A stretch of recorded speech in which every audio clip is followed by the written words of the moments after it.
బాబీ అయితే అభికి వాళ్ళ అమ్మని చూశానని చెప్పబోతూ ఉంటాడు. ఇక బాబీ అయితే వాళ్ళ అమ్మ గురించి చెప్తూ ఉంటే ఇంతలో అక్కడికి కన్నతల్లి వస్తుంది. కన్నతల్లి వచ్చి గుడ్ మార్నింగ్ సారు అని చెప్పి అంటుంది. అది వినగానే అక్కడ ఉన్న ఝాన్సీ అయితే ఏంటి బాబీ వాళ్ళ అమ్మ గురించి చెప్పబోతూ ఉంటే ఇంతలో కన్నతల్లి వచ్చి అడ్డుకుంది అని చెప్పి అనుకుంటూ ఉంటారు.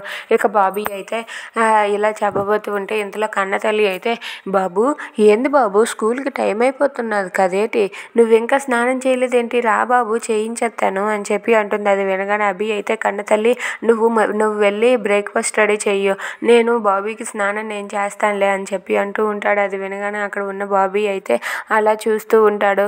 ఇక దాంతో అక్కడ ఉన్న కన్నతల్లి అయితే మీరెందుకు సారు, నేను ఉన్నాను కదేటి, నేను చేయిస్తానని చెప్తున్నాను కదా అని చెప్పి అంటూ ఉంటుంది. అది వినగానే అభి అయితే నువ్వు ఇక్కడ నుండి వెళ్తావా లేదా, బ్రేక్ఫాస్ట్ రెడీ చేయని చెప్పానా నీకు అని చెప్పి గట్టిగా గసిరేస్తాడు. దాంతో అక్కడ ఉన్న స్వర అయితే ఒక్కసారిగా షాక్ అయ్యి అలా ఉండిపోతుంది.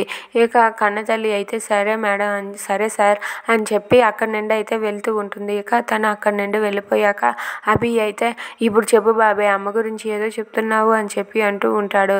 అది వినగానే అక్కడ ఉన్న బాబీ అయితే అది అమ్మని నేను అనగానే విష్ణుకి అయితే ఒక ఫోన్ కాల్ వస్తుంది. ఇక విష్ణు ఫోన్ కాల్ చూసి ఏంటి ఎవరు చేస్తారు, ఒక్క నిమిషం ఆగు బాబాయ్ అని చెప్పి ఆ ఫోన్ లిఫ్ట్ చేసి మాట్లాడుతూ ఉంటాడు.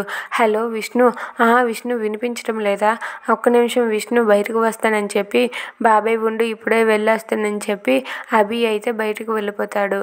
దాంతో బాబీ అప్సెట్ అవుతాడు. Please subscribe our channel.